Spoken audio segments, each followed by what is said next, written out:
वक्त हिंदुस्तान खतरे में है, इस वक्त हिंदुस्तान की पूरी जनता खतरे में है। ये इकोनॉमिक बाइकआउट करेंगे, कर दें मुसलमानों का इकोनॉमिक बाइकआउट, आपके देश का ही नुकसान है। एक सर ढकने को लेकर हिजाब के नाम पे हंगामा हो गया, खाने की चीज जैसी लेके कि हलाल बैंड होना चाहिए उसको लेके अब एक नई पॉलिसी आ रही है। मुर्दों के ऊपर भी पॉलिटिक्स कर रहे हैं, शर्म आनी चाहिए गवर्नमेंट को। ये वो एक ही चट्टे बट्टे हैं और ये मुट्ठी भर हैं। कॉन्स्टिट्यूशन खतरे में है, लॉ एंड ऑर्डर तो खत्म हो गया, उसकी तो उन लोगों ने धज्जियां उड़ा दी। जितनी भी इल और एविल डेविल शैतानी पॉलिसीज ये गवर्नमेंट लेके आ रही है, उसके खिलाफ एहतजाज करने आज पूरे कर्नाटका में एसडीपीआई खड़ी हुई है। पूरे कर्नाटका में social democratic party of India SDPI एक बहुत बड़े लेवल का एहतजाज या प्रोटेस्ट कर रही है, जो आपको तकरीबन पूरे स्टेट में देखने को मिलेगा। ये एहतजाज एट ए टाइम इतने बड़े लेवल पे पूरे स्टेट में करने का जो मकसद है, तो जाहिर सी बात है मकसद भी बहुत बड़ा है। पिछले कुछ महीनों से हम देख रहे हैं कि लगातार गवर्नमेंट की कुछ एविल पॉलिसीज़ या बोलना चाहिए हमें जो इंसानियत के ख़िलाफ़ और देश और सोसाइटी के जो एक पीसफुल माहौल है उसके ख़िलाफ़ लेके आई जा रही हैं। न्यूज़ में तमाम हम देख रहे हैं, हर तरह के प्लेटफॉर्म से हमको ख़बरें मिल रही हैं। अभी प्लेटफॉर्म इतने ज़्यादा बड़े हो गए मीडिया के कि कोई भी ऐसी ख़बर नहीं है या गवर्नमेंट की ऐसी कोई पॉलिसी नहीं है जो हिडन हो, सब हमारे सामने है।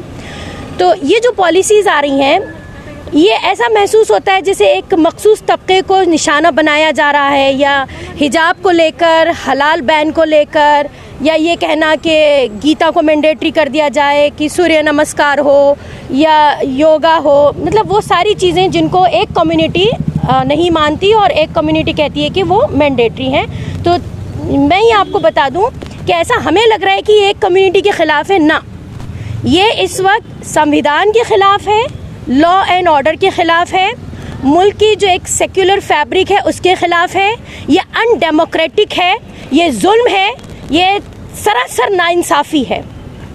इसका असर मुल्क के हर तबके पे पड़ेगा, यहाँ तक कि वो लोग खुद जो इस आग को लगा रहे हैं इसमें उनके हाथ भी यकीनन जलेंगे, वो खुद भी जलने वाले हैं इसमें।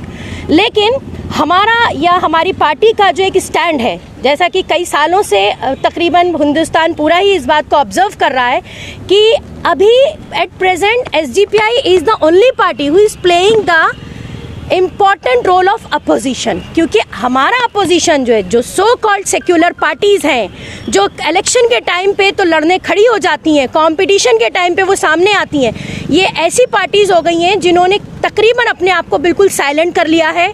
वो लॉ एंड ऑर्डर के ख़िलाफ़ जहाँ पर भी नाइंसाफ़ी हो रही है, जुल्म है, ज़्यादती है, आप देखिए सिर्फ ये पॉलिसीज़ ही नहीं, इन पॉलिसीज़ का असर क्या हो रहा है कि लोकल लोग जो अच्छे जहनियत के लोग हैं, हिंदुस्तान में रहने वाला, मैं तो हमेशा बोलती आई हूँ, आज फिर बोल रही हूँ, हिंदुस्तान में रहने वाली हर कम्युनिटी, मुस्लिम तो खैर हम लोग तो अल्हम्दुलिल्लाह बहुत पीसफुल लोग होते हैं, हमारा इस्लाम हमें पीस सिखाता है, हिंदूज़ बेहतरीन हैं इस मुल्क के, सिख बेहतरीन हैं, ईसाई बेहतरीन हैं, बुद्धिस्ट बेहतरीन हैं। हमारी कंट्री में जो माइनॉरिटी एक मुट्ठी लोग हैं जो कि शायद पेड क्रिमिनल्स हैं और वो आके पावर में बैठे हुए हैं, उनको ये महसूस हो रहा है कि पावर में बने रहने के लिए हम कुछ भी करेंगे। शायद हमारे जो चीफ मिनिस्टर हैं बॉम्बई साहब, उनको लगता है कि एक बार गुजरात में ऐसा हुआ कि गुजरात कांड के बाद जो है प्रमोशन मिल गया और सीएम से कोई पीएम बन गया, तो ये बार बार नहीं होगा, ये शायद एक बार गलती से हुआ होगा, ऐसा बार बार नहीं होगा। अल्हम्दुलिल्लाह हमारा स्टैंड बिल्कुल क्लियर है, हम इन सारी एविल और इल पॉलिसीज़ के ख़िलाफ़ खड़े हुए हैं। हम कतई किसी तरह की नाइंसाफ़ी बर्दाश्त नहीं करेंगे और हम पीसफुल तरीके से अपनी बात इसी तरीके से रोड के किनारे खड़े होकर लड़ते रहेंगे, बोलते रहेंगे। हमारा जो काम है, हमारी रिस्पॉन्सिबिलिटी वो हम करते रहेंगे। हमारा इसमें देखिए कुछ भी पर्सनल कोई भी बेनिफिट नहीं है। हम आज भी यहाँ खड़े हैं तो शायद हम अपने मुल्क के माशरे, यहाँ पे रहने वाला हर सिटीज़न, चाहे वो किसी भी कम्युनिटी का हो, मैं फिर दोहरा रही हूँ, हम उसके लिए खड़े हुए हैं। हम नाइंसाफ़ी नहीं बर्दाश्त करेंगे, हमें जहाँ गलत लगता है हम मुंह खोलते हैं। और ये फ़र्ज़ बनता है आज के वक्त में जब माहौल इतना ज़्यादा ख़राब हो रहा है, एक सर ढकने को लेकर हिजाब के नाम पे हंगामा हो गया, खाने की चीज़ जैसी लेके कि हलाल बैंड होना चाहिए उसको लेके अब एक नई पॉलिसी आ रही है। कभी आप बोलते हैं कि एजुकेशन में ये चेंजेस आने चाहिए, आपने कह दिया कि टीपू सुल्तान का नाम किताबों से निकाल दिया जाए। एक मरे हुए शख्स से भी इतना डर है आपको? जिंदा से डरना तो समझ में आता है, आप लोग मुर्दों से भी इतना डर रखते हैं, इतने कमजोर, इतने डरपोक हैं आप लोग कि आप मुर्दों के ऊपर भी पॉलिटिक्स कर रहे हैं। शर्म आनी चाहिए गवर्नमेंट को। सिर्फ स्टेट गवर्नमेंट नहीं, ये पूरा बैकअप सेंट्रल गवर्नमेंट से भी है। ये वो एक ही चट्टे बट्टे हैं और ये मुट्ठी भर हैं।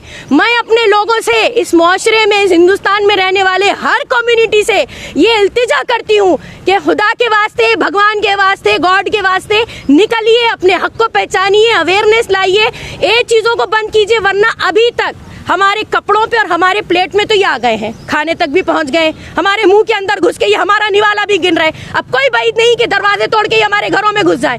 यानी जान, इज्जत, खाना पीना, और उसके बाद सबसे बड़ी चीज़ जो ये एक और इन्होंने एक शोशा छोड़ दिया है कि ये इकोनॉमिक बाइकआउट करेंगे। कर दें मुसलमानों का इकोनॉमिक बाइकआउट, आपके देश का ही नुकसान है। ऑलरेडी 2014 से जीडीपी कहाँ पहुँच गई है, ऑलरेडी 2014 से पूरी दुनिया में तो हम शर्मसार कर दिए गए हैं। दुनिया के गरीब से गरीब, बदतर से बदतर मुल्क हमको शेम करते हैं। ये वो गवर्नमेंट है, ये है इनका रिजल्ट, ये लेकर आए हैं ये। तो इनको पावर में बने रहना है। अब ये पावर में बने रहने के लिए कोई भी तरीका अपनाएंगे और उस तरीके से नुकसान सिर्फ और सिर्फ एक आम आदमी का होगा। उस आम आदमी का देखिए कोई नाम नहीं होता, उस आम आदमी का कोई मजहब नहीं होता, क्योंकि जो सुबह अपनी रोजी कमाने निकलता है, रोटी कमाने निकलता है, अपने बीवी बच्चों के लिए, अपना पेट और अपना घर पालने के लिए, उसका कोई मजहब नहीं होता, मैं आपको बता दूं, ठीक है। तो इस वक्त हिंदुस्तान खतरे में है, इस वक्त हिंदुस्तान की पूरी जनता खतरे में है, कॉन्स्टिट्यूशन खतरे में है, लॉ एंड ऑर्डर तो खत्म हो गया, उसकी तो उन लोगों ने धज्जियां उड़ा दी। ईडी क्या और हमारी कोर्ट क्या और हमारी पुलिस क्या, सब इन्होंने जेब में ठूस के रख लिए। तो अभी हमको अपने लिए स्टैंड लेना पड़ेगा, क्यों मुल्क हमसे है, हम हैं इस मुल्क के देशवासी। ये चंद मुट्ठी भर खरीदे हुए क्रिमिनल्स, पेड क्रिमिनल्स हैं ये, जो हेट्रेड फैलाते हैं, डिवीजन करते हैं, कम्युनल जिसे कहते हैं कि माहौल पैदा करते हैं, बंटवारा करते हैं। ये तो हमें और आपको सोचना है कि हमें बंटना है या नहीं बंटना है। ये काम करते रहेंगे, अब हमारे सोचने का वक्त आ गया। तो बहरहाल जितनी भी इल और एविल, डेविल, शैतानी पॉलिसीज ये गवर्नमेंट लेके आ रही है, उसके खिलाफ एहतजाज करने आज पूरे कर्नाटका में एसडीपीआई खड़ी हुई है। मैं चाहती हूँ एसडीपीआई को अप्रिसिएशन मिले, क्योंकि हर बार हर गलत चीज़ के लिए, हर नाइंसाफी के लिए एसडीपीआई जो है अपना रोल प्ले कर रही है बड़ी ईमानदारी के साथ। इस वक्त हम ही हैं जो एक अच्छी अपोजिशन, एक स्ट्रॉन्ग अपोजिशन के तौर पर खड़े हुए हैं।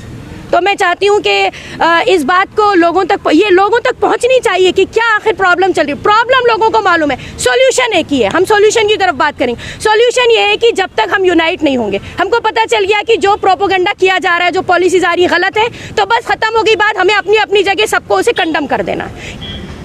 हिजाब से बहुत सारे लोग कहते हैं कि एक हिजाब से निकला हुआ इश्यूज़ है और इसको बढ़ाते जा रहे हैं, लेकिन हमारा मानना ये है इनके जो हिडन एजेंडास हैं, आरएसएस और संघ परिवार के, इनके जो हिडन एजेंडे हैं, एक होने के बाद दूसरा ये सिस्टमेटिकली ये लोग बाहर निकालते जा रहे हैं। सिर्फ़ और सिर्फ इसका मकसद यही है कि आने वाले जो एमएलए इलेक्शंस है 2023 में, इसका किस तरह से फ़ायदा उठाए, ये इनकी एक साजिश है। रिसेंटली जो 5 स्टेट में जो असेंबली इलेक्शंस के जो नतीजे आए हैं, इनको एक सक्सेस का फार्मूला मिल चुका है कि लोगों में हिंदू मुस्लिम डिवाइड किया जाए, कम्युनल डिवीज़न लिया जाए और उसका भरपूर फ़ायदा उठाया जाए। एक बहुत अच्छा एग्जाम्पल यूपी में इनको सामने दिखा है, क्योंकि कर्नाटका स्टेट गवर्नमेंट के पास इनके कुछ अचीवमेंट्स नहीं है दिखाने के लिए पब्लिक के पास जाने में, और आने वाले 2023 में इनके पास कुछ भी ग्राउंड फैक्ट्स नहीं है इनके पास अपने जो गवर्नेंस को लेकर बताने के। इसीलिए अपनी जो नाकामयाबी है उसको छुपाने के लिए हिजाब के इशू को इन्होंने बढ़ावा दे रहे हैं। उसके बाद फिर जो जातरे होते हैं, जातरे में मुस्लिम जो छोटे मोटे जो व्यापारी होते हैं, जो बंडी लगाकर बेचते हैं, उनको बॉयकॉट करने का काम स्टार्ट किए। उसके बाद हलाल मीट का स्टार्ट किए, अब उसके बाद हलाल प्रोडक्ट्स का बॉयकॉट स्टार्ट किए। अब आज नया व्हाट्सएप में क्या है कि टोटली मुस्लिम जो बिज़नेस है, जैसा कपड़े की दुकाना है, ग्रोसरीज़ है, स्टेशनरीज़ है, या जो भी मुस्लिम बिज़नेस है, उनको पूरी तरह से बायकॉट किया जाए बोलकर वो एक व्हाट्सएप में इनका चल रहा है। इसका मकसद यही है कि आने वाले 2023 में इनके पास कुछ नहीं है दिखाने के लिए, काम इनका रिपोर्ट कार्ड ज़ीरो है। इसीलिए वो सब अपनी नाकामयाबी को छुपाने के लिए ये चीज़ कर रहे हैं। ये social democratic party of India मानती है। अफसोस की बात यह है कि कुछ ऑर्गेनाइजेशंस वाले मिलकर ये काम कर रहे हैं डिवाइड एंड रूल का, लेकिन जो एडमिनिस्ट्रेशन होती है, जो डिप्टी कमिश्नर्स होते हैं, जो सुपरिटेंडेंट ऑफ पुलिस होते हैं, जो पुलिस कमिश्नर्स होते हैं, ये लोग भी नाकामयाब हुए हैं ऐसे लोगों को ऊपर कार्रवाई करने में। मंगलूर के एसपी साहब कहते हैं कि हमारे को कोई भी कंप्लेंट नहीं दिया, अगर कंप्लेंट दिए तो हम ऐसे लोग जो पैम्पलेट्स डिस्ट्रीब्यूट कर रहे हैं डिवाइड सोसाइटी को डिवाइड करने के लिए, मुसलमानों की दुकानों को बाइकआउट करो बोल के, मुसलमानों के हलाल प्रोडक्ट को बाइकआउट करो बोल के पैम्पलेट डिस्ट्रीब्यूट कर रहे हैं। ये खुला उल्लंघन है आईपीसी सेक्शंस का।